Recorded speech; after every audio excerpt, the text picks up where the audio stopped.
জায়গায় বজ্রবিদ্যুৎ এবং দমকা হাওয়া প্রভাব বেশি থাকার সম্ভাবনা রয়েছে মেনলি পশ্চিমের দিকে জেলাগুলো, যেমন পুরুলিয়া, বাঁকুড়া, পশ্চিম মেদিনীপুর, পূর্ব পশ্চিম বর্ধমান, বীরভূম।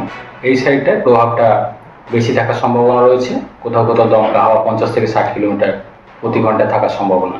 অন্যান্য জেলাগুলোতেও বৃষ্টিপাতের সম্ভাবনা রয়েছে, হালকা থেকে মাঝারি ধরনের দমকা হাওয়া সহ। আজকের দিনটা অর্থাৎ 10 তারিখ। 11 তারিখ থেকে পরবর্তী কিছুদিন দক্ষিণবঙ্গে বৃষ্টিপাতের সম্ভাবনা কম থাকবে।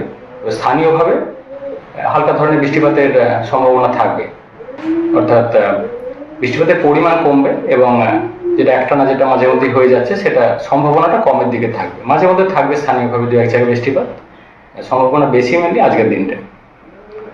কলকাতা পার্শ্ববর্তী অঞ্চলের জন্য আজকের দিনটা অর্থাৎ 10 তারিখ হালকা থেকে মাঝারি ধরনের বৃষ্টিপাতের সম্ভাবনা রয়েছে এবং আগামীকাল থেকে বৃষ্টিপাতের সম্ভাবনা কমের দিকে থাকবে।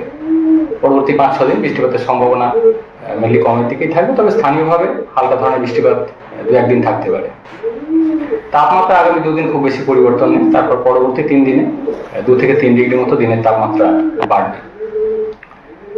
উত্তরবঙ্গের জন্য আজকের দিনটা হালকা থেকে মাঝারি ধরনের বৃষ্টিপাতের সম্ভাবনা থাকছে। মেনলি বৃষ্টিপাতের সম্ভাবনা বাড়বে উত্তরবঙ্গে 12 তারিখ থেকে। বিশেষ করে উত্তরবঙ্গের উত্তরের জেলাগুলো অর্থাৎ দার্জিলিং, কালিম্পং, জলপাইগুড়ি, কোচবিহার, আলিপুরদুয়ার, এই জেলাগুলো 12 থেকে 14 তারিখের মধ্যে কোথাও কোথাও ভারী বৃষ্টির সম্ভাবনা রয়েছে।